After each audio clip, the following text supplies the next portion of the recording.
Okay, so making baguette. The first thing we're going to do is I'm going to teach you how to make a ferment. It could be sourdough ferment, it could be a bigger, it could be all that type of word we use, but I use the word ferment. It's a mixture of water, flour, and a tiny bit of yeast. So that's going to be the structure for our bread, like a natural improver. It's going to give me flavor, it's going to give me texture, and help to make it a better bread. So I got some flour in here, a tiny bit of fresh yeast in here. Again, if you don't have fresh yeast, use a bit of dried yeast, it's fine. And I got some water. I'm going to need a whisk. And the word Polish in Brittany, where I come from, Polish also spelled a bit differently. It's a female horse, a mare. So it just makes your dough go a bit faster and better. So it's an old word we use. So I'm going to put my yeast in here and just rub it into my flour. Just mix it gently there. You see how simple it is. I got some warm water. And that's, with a whisk, just give it a good stir. Now, use water. You could use beer with this. Beer works fantastically well for bread. You can use stout, you can use lager, any liquid you want for that. It's like a thick paste. See that in here?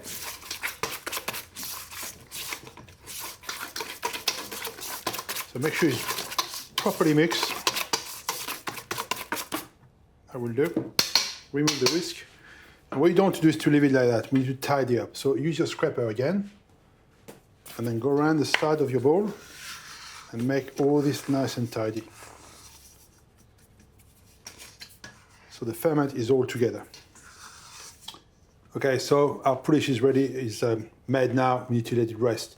So a minimum of 3 hours really. And if you do that, you can use just a cloth on top, leave it somewhere cozy and warmish, and then that will do its job. If you're going to leave it overnight, what I would say is get a big plastic bag and just cover it in a big bag like that, and then you can leave it overnight, 18 hours, it'll be absolutely fine as well. But you won't get a crust on top. So, again, the magic of fermentation. If you can see that in here, there's bubble everywhere. It's like a party going on in my bowl in here. And that's lactic smell fermentation. It's beautiful. So I know that's going to work very well for my baguette. It's like a scaffolding inside. You get that structure like spiders, like that amazing dough structure inside. I love it. So let's make some dough with this now.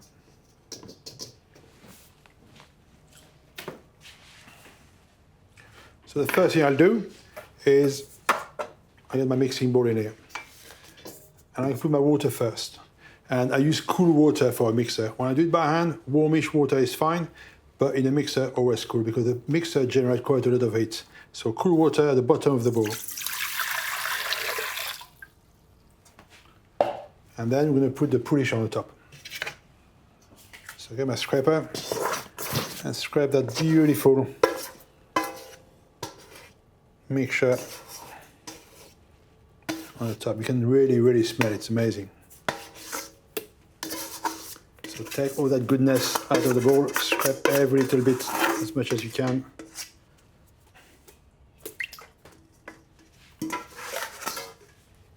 On the side. Then we're going to have fresh yeast in here and our salt. And with the salt we're going to do is we're going to put the salt halfway through mixing. I'll explain to you why. Strong bread flour.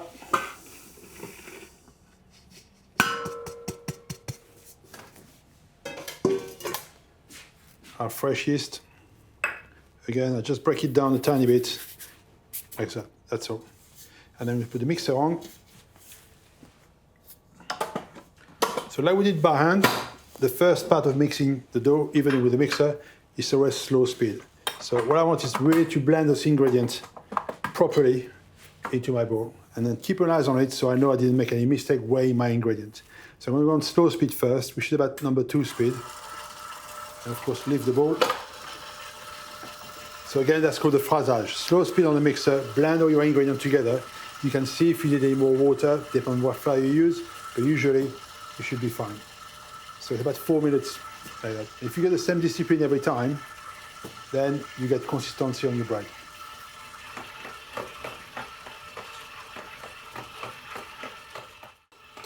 So as you can see, the dough now is all well mixed together. I'm ready to put my speed on number About number 3, 4 on the mixer there.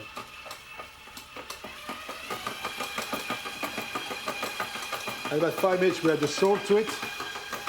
And it will take another 3 or 4 minutes after that for the dough to be done. What I want there is the dough to come clean from the side of the mixer, well developed. Okay, now I'm going to add the salt to it. You can see the dough is really starting to come together, and the salt is going to band and draw everything. It's going to make it stronger very, very quickly. So turn on the speed a little bit and sprinkle my salt. Okay, the salt are salted now. The dough is going to come together.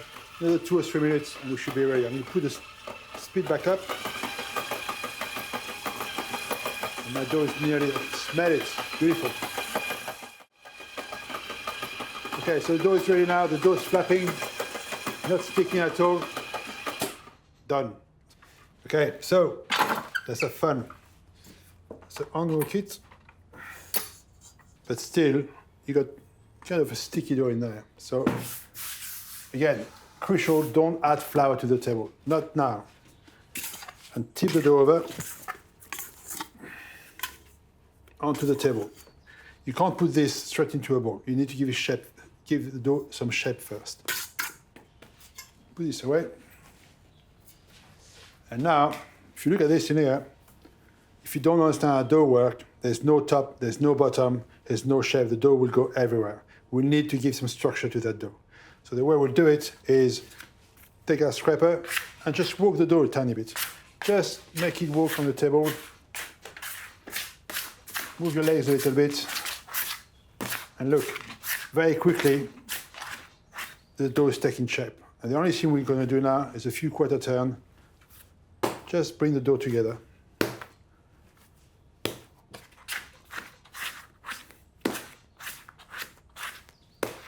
And then you got the dough.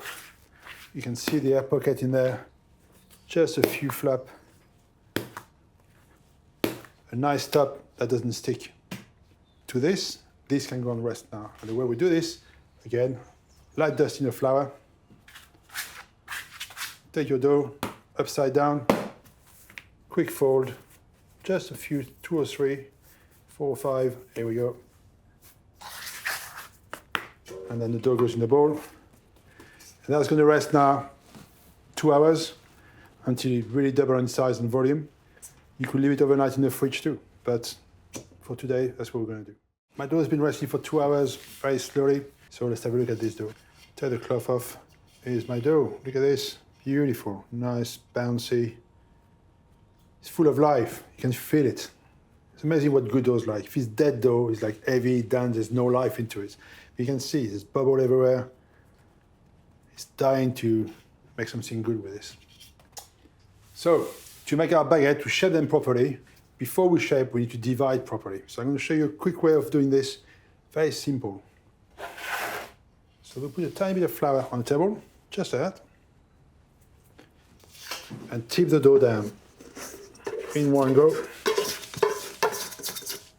Like so. Doesn't stick to the bowl. Dough is bouncy, it's full of life. Look at this, look at this air pocket in there. You know it's going to be good. I'm not going to fold it, I'm going to leave it like that. And then get my scales, tiny bit of flour in here. And what I want you to do is to get your scraper and cut some strip.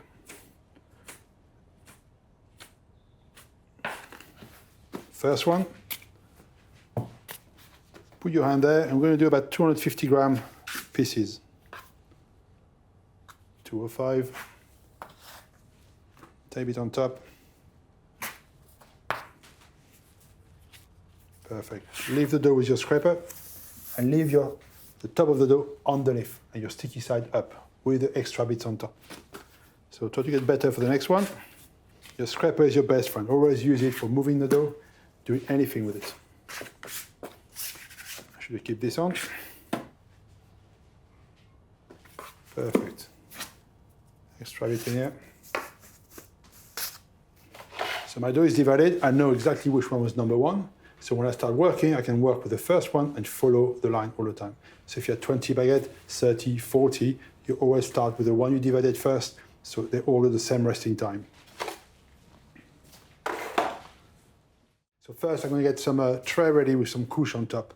So what I mean by that is you can use plastic tray, metal tray, and some thick linen cloth. We call them couche in French. Couche means to lie on, or nappy also.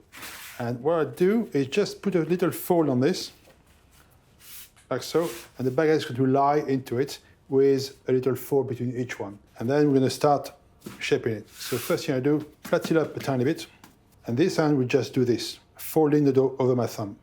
My thumb is my guide on the center, so my spine will be there, and I fold the dough over and twist like so. And then we push a little bit, thumb goes back there, fold the dough over your thumb and twist. If you go close, you can hear the air pocket clacking. We call this claquer in French. It's the bursting. And then the rolling to get pointy hand. 1, 2, and 3, and it's done. You put enough pressure on it. So top of your baguette is in here, your spine is here. Bit of flour if you want to. Turn over, and it goes there. Okay, so that's going to prove now 30, 40 minutes. Okay, it's time to bake. So I'm going to bring my baguette now. They've been proving for about 35, 40 minutes, the first tray. So you can see they really need to go in the oven now. So I need to transfer the baguette from that tray now onto the spill. So what I do usually, I use a bit of a fine semolina, just a tiny bit. Pour it in here and lift my dough like that. So I'm going to show you how to use the blade now, or the lamb as we call it. I just put my hand in here and cut. You can see the little lip of the dough there, and this will lift over. Now we need to load the oven pretty pronto. Let's go.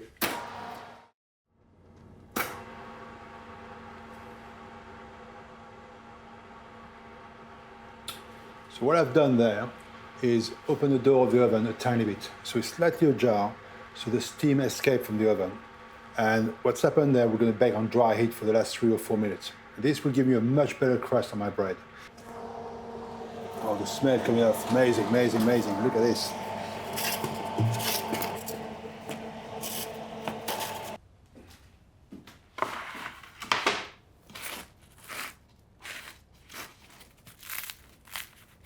Beautiful, beautiful. Listen to that crunch. What you can hear also is when it's all quiet in the bakery, all the bread singing. When they all come out of the oven, you got that crackle of the crust, the cold air onto the crust. It just crack. It's what we call singing. Le pain chante. It's amazing, amazing sound. Makes me happy all the time. So, our first baguette.